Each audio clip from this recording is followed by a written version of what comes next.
Hey guys, I wanted to record a quick video just to show you a couple tips. I've been looking at your clay builds and overall they look really great. One thing to think about is the distance of your eye openings, and you want to make sure they're in the right spot so you can see when you're performing. So I'm going to take my glasses off real quick. If you have a ruler, you can use a ruler, measuring tape, awesome. If you don't have any of those things, you can use a piece of string, a shoelace. I have some yarn here. So what you can do is you can measure, so here's the corner of this eye and just stretch it across, and there's the corner of that eye. So this is the distance between the inside of my left eye and the inside of my right eye. You could cut it, mark it, however, and then you could do the same thing for the outside of your eyeball. So there's that, and you could even, since this is a 3D mask, you could even round it around your face. That's fine too. It's not going to change anything. And so there's the distance between the outside of my left eye and the outside of my right eye. I'm going to turn this around so you guys can see how you can measure this a little bit better once you have these measurements on your clay form.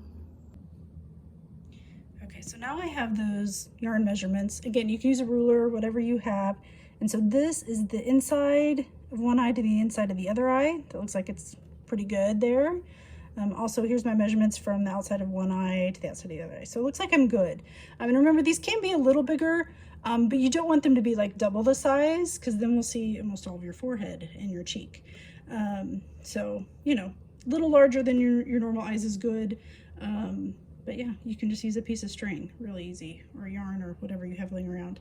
The other thing I wanted to hit on really quick that I've noticed on a lot of everybody's builds is that you guys are doing great with the snakes. So yay, you've made some beautiful snakes. But just know that once those snakes are on there, you're going to have to do more than just kind of press them down a little bit. So they're sticking pretty good right now, but the next step is the paper mache. So when you're pressing that wet paper into these grooves, it's gonna move and slip, and we don't want that to happen. So anytime you have a snake, especially something that can roll, you're gonna need to press down some of the sides. So I'm gonna practice here a little bit on this forehead wrinkle, but let's say I like this form, I like the roundedness, and that's okay, you can keep it. You just kind of press down, like down on the inside, right where the clay touches the mask.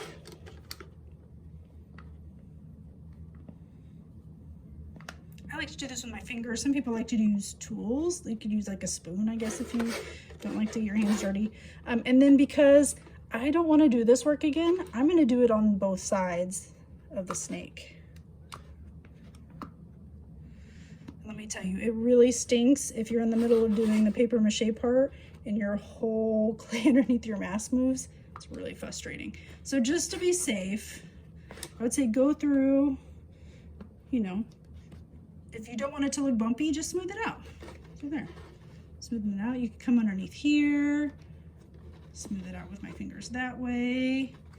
But now, when I put a little bit more pressure on it, it's not moving.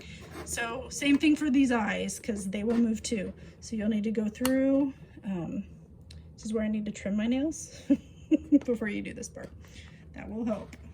I'm getting big gouges in it. So to go all the way around on the inside of the eye opening, go all the way around on the outside, just to keep them nice and secure for when you're doing the paper mache part. And then the last step is, not everybody's doing this, you don't have to, but I like to have that snake guide to where my mask is gonna stop. And it's just like a guide to be like, oh yeah, silly, don't paper mache past this point, and it helps me keep them even.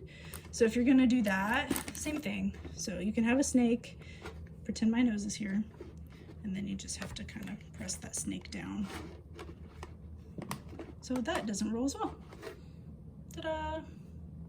Great job, guys.